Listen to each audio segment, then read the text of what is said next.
चुनाव को प्रभावित करने के लिए जो हम लोग लगातार जो आरोप लगा रहे थे भाजपा पर, आप वोटर लिस्ट से नाम गायब कर रहे हैं। भाजपा के कार्यकर्ता और नेता मिलकर ही एसआईआर करा ही रहे हैं। चुनाव आयोग की भूमिका केवल कानूनी भूमिका में है। प्रधानमंत्री स्वाभिमान दिवस पर नहीं, प्रायश्चित दिवस पे गए हैं।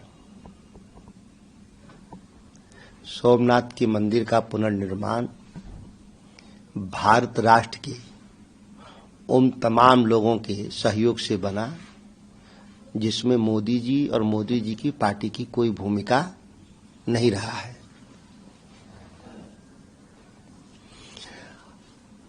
और भारत जो राष्ट्र के रूप में आज विकसित हुआ है, उसमें महात्मा गांधी, गुजरात से कहीं रहने वाले महात्मा गांधी का योगदान की तुलना में बाकी लोगों का क्या योगदान है, संघ का, बीजेपी का, कहीं छुपा हुआ नहीं है। कभी कभी प्रायश्चित के तौर पे लोग जाते हैं मंदिरों में, जैसे कोई गलत काम कर देते हैं लोग तो अपने पाप मुक्ति के लिए लोग जाते हैं मंदिरों में दर्शन करने के लिए, पूजा पाठ के लिए। तो कोई पाप मुक्ति की यात्रा पे प्रधानमंत्री जी गए होंगे वहां। ईडी ने सुप्रीम कोर्ट का दरवाजा खटखटाया है। जिस तरीके से बंगाल में जो हुआ, आईपैक के वहां पर वो कोयला घोटाले मामले में जो जांच हो रही थी, उसके बाद बंगाल सरकार और मुख्यमंत्री ममता बनर्जी के द्वारा बाधित किया गया था, उसको लेकर ईडी ने सुप्रीम कोर्ट का दरवाजा खटखटाया और सीबीआई जांच की भी मांग की है। अब जो बातें मीडिया के जरिए छन के आ रही हैं, अभी तक तो आईपैक को हम लोग ये मानते थे कि वो चुनावी कंसल्टेंसी फर्म है। वही आईपैक जो देश के प्रधानमंत्री के चुनाव अभियान को चला रही थी नरेंद्र मोदी के लिए, वही आईपैक विभिन्न राज्यों में विभिन्न सत्ता पक्ष विपक्ष के पार्टियों के लिए वो चुनावी अभियान चला रही थी। जिस तरीके से छापेमारी की गई, आईपैक कोई कोयला ढोने वाली तो कंपनी है नहीं कि वो अपराध में शामिल होगी। आईपैक कंपनी, आईपैक चुनावी अभियान चलाती है, सत्ता पक्ष के लिए भी चलाती है और विपक्ष के लिए भी चलाती है। तो इसका मतलब कि अब चुनाव को प्रभावित करने के लिए जो हम लोग लगातार जो आरोप लगा रहे थे भाजपा पर कि चुनाव को प्रभावित करने के लिए लगातार वो ईडी, सीबीआई, इनकम टैक्स का इस्तेमाल कर रही थी, तो आईपैक पे छापेमारी से साबित हो गया कि सत्ता पक्ष भाजपा मोदी जी हतोत्साहित हैं और हताशा के क्रम में इस तरह के गैर कानूनी काम में शामिल कर रहे हैं एजेंसियों को। और जो एजेंसियां आज इस तरह के सत्ता के दुरुपयोग के साथ शामिल होने का कोशिश कर रही हैं, निश्चित तौर पर ऐसे अधिकारी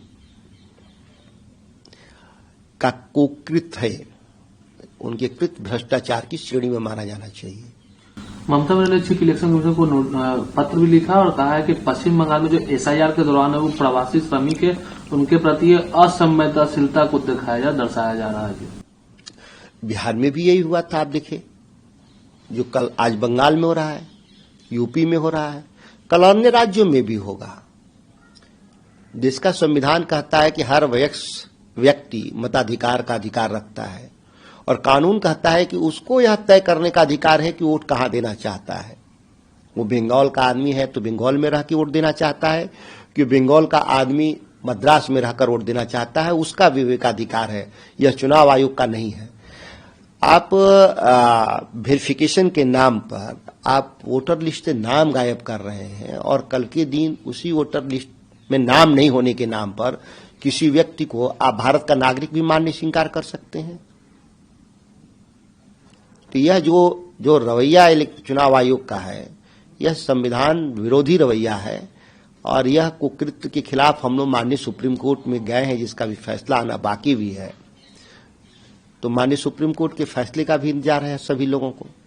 असुद्दीन ओवैसी उन्होंने ये कहा है चुनावी सभा को संबोधित करते हुए महाराष्ट्र में कि मेरा सपना है कि एक दिन हिजाब पहनने वाली बेटी भी इस देश की प्रधानमंत्री बने। किन संदर्भ में उन्होंने कहा है उसका व्याख्या वही करेंगे। भारत के भीतर महिलाएं प्रधानमंत्री बनी हैं, कई राज्यों की मुख्यमंत्री भी बनी, अभी भी हैं। इंदिरा गांधी से शक्तिशाली प्रधानमंत्री लोग कहते हैं कि बहुत शक्तिशाली प्रधानमंत्री थी, भाजपा के लोग भी कहते हैं, संघ के लोग भी कहते हैं। और जो महिलाओं का जो विशेषाधिकार है हिजाब पहनने का, हिंदू महिलाओं को घूंघट करने का, तो उनका विशेषाधिकार है। वो चाहे तो हिजाब पहने, घूंघट करें, वो महिलाओं का विशेषाधिकार है। इस्लामिक कंट्री में भी प्रधानमंत्रियों, जो प्रधानमंत्री बनी महिलाएं, बेनजीर भुट्टो, बेगम खालिदा जिया, उन लोगों ने घूंघट या हिजाब नहीं पहना। तो उनकी अपनी मर्जी है, महिलाओं की स्वतंत्रता तो है कि वो क्या पहनेंगी, कैसे कपड़े पहनेंगी। अब किस संदर्भ में ओवैसी साहब का बयान आता है, हम लोग को भी भाजपा को फायदा पहुंचाने की नीयत से इस तरह के बयान देते रहते हैं सांप्रदायिक विभाजन का। अखिलेश यादव ने वो दावा किया है कि बीजेपी नेताओं को पहले से ही पता था कि ड्राफ्ट मतदाता सूची में कितने मतदाता का हटाया जाएगा। अखिलेश जी का आरोप सत्यापित हो रहा है। बिहार में भी हम लोग, भाजपा के लोगों ने कहा था कि इतना वोट हटा देंगे, भाजपा के लोग बयान देते रहे। क्योंकि ये तो भाजपा के कार्यकर्ता और नेता मिलकर ही एसआईआर कराई रहे हैं। चुनाव आयोग की भूमिका केवल कानूनी भूमिका में है, वास्तविक भूमिका तो भाजपा आरएसएस के लोग बैठ के कर रहे हैं कि किसको वोटर लिस्ट से नाम गायब कर देना है। उनको लगता है कि हाँ हम 5,000 वोट से हार सकते हैं, तो वहां 8,000 वोट गायब कर देना है। इसी का प्रकल्प चला रहे हैं, जिसका विरोध वोट चोरी का एक विरोध अभियान हम लोग राज्य स्तर पे भी और देश स्तर पे भी चलाए हैं। आगे भी ये आंदोलन अलग अलग राज्यों में अलग अलग तरीके से चलते रहेंगे। राष्ट्रीय सुरक्षा सलाहकार अजीत डोभाल, उन्होंने ये कहा कि युद्ध इसलिए होते हैं क्योंकि कुछ देश अपनी इच्छा दूसरे पर थोपना चाहते हैं। डोभाल जी तो कुछ और भी बयान दिए थे, उस बयान का जिक्र आप नहीं कर रहे हैं। ये अधूरा बयान आप उनका जिक्र कर रहे हैं। वो कह रहे थे कि हम लोग सदियों से, सहस्त्राब्दियों से हम विदेशी ताकतों से हम पीड़ित रहे हैं। तो आप तो जाकर के आपका बेटा, डोभाल साहब का बेटा, इंग्लैंड की नागरिकता ले लिया। जो इंग्लैंड हम लोग को शोषित किया, भारत को लूटने में काम किया अंग्रेजों ने, आप तो जाकर वहीं शरणागत हो गए और देश के नौजवानों को आह्वान कर रहे हैं कि विदेशी ताकतों के खिलाफ आप एकजुट हो जाइए। तो हम तो ये देश के लोग एकजुट हैं ही, लेकिन आप जैसे लोग गद्दार लोग हैं ना इस देश में बैठे हुए लोग, जिनके बेटा बेटी अमेरिका में रहेंगे और भारत के लड़कों को पढ़ने की जगह पे कहेंगे कि जाके दंगा फसाद करो। ये राष्ट्रीय सुरक्षा सलाहकार बनने लायक लोग हैं। ये बांग्लादेश में जिस तरीके से हिंदू को टारगेट करके पीटा जा रहा, लगातार वहां हत्या कर दी जाती है, मारा जा रहा है, क्या कहेंगे? इस तरह की घटनाएं तो दुनिया भर में हो रही हैं, अमेरिका में भी हो रहा है। आप बांग्लादेश की चर्चा कर रहे हैं, ईरान में भी हो रहा है। ऐसी दुनिया भर में, भारत के भीतर भी हो रहा है। यहां भी मॉब लिंचिंग हो रहे हैं। क्या हम लोग ये माने कि आधुनिक लोकतंत्र लोगों को सम्मानजनक तरीके से जीने का रास्ता नहीं दिखा पा रहा है? जिस तरीके से वर्चस्ववादी ताकतें हैं दुनिया भर में, आप बताइए, अमेरिका की सरकार एक चुने हुए राष्ट्रपति को रातों रात उठवा लेती है। तो ये जो दुनिया का जो ग्लोबल गवर्नमेंट है, यूनाइटेड नेशन है, कहाँ है आज? आज तो डार्विन का सिद्धांत है, चल रहा है दुनिया भर में, बड़ी मछली छोटी मछली को खा जाएगी। जबकि लोकतंत्र तो बना ही था कमजोर वर्ग को बचाने के लिए और ताकतवर को नियंत्रण में रखने के लिए। लेकिन ये तो राजतंत्र से भी बदतर स्थिति हो गया दुनिया के सामने, कि बहुमत की आड़ में लोग आज अल्पसंख्यक और कमजोर वर्गों पे हमला कर रहे हैं।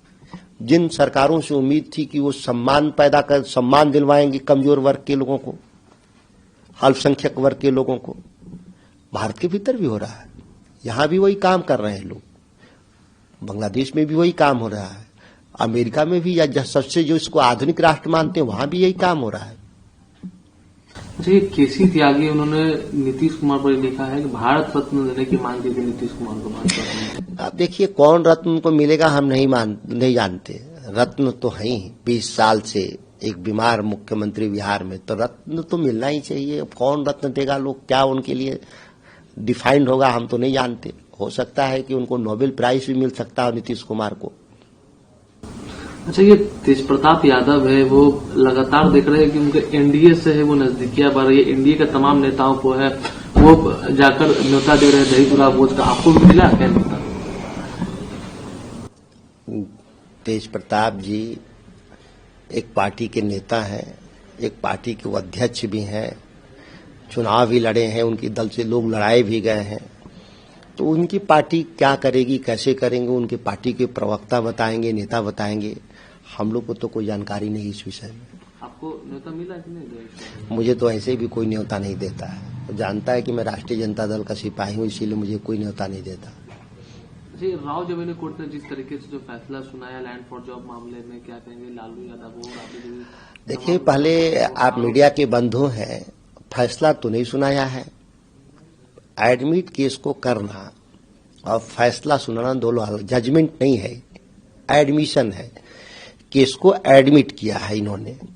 प्रिलिमिनरी कोई भी चार्जशीट दाखिल किया जाता है तो प्रिलिमिनरी कोर्ट उसको एडमिट करता है, जजमेंट नहीं है। अभी तो ट्रायल होगा, ट्रायल के बाद जो जजमेंट आएगा सबको जानकारी है देश में कि इस मामले में 2 बार पहले भी चार्जशीट एडमिट हुआ उसी कोर्ट में और खारिज हो गया। ये भी वक्त आएगा, ट्रायल में सब खारिज हो जाएगा। क्या लग रहा है कि क्या फंसाएगा? क्या लोगों को लगता है कि ये न्याय के लिए हुआ है? जब इस मामले में 2 बार एक कुटल है लालू प्रसाद जी का, तो ये फिर तीसरी बार क्यों आया? ये तो फंसने और फंसाने का खेल जो संघ भाजपा का है वो करते रहते हैं लोग।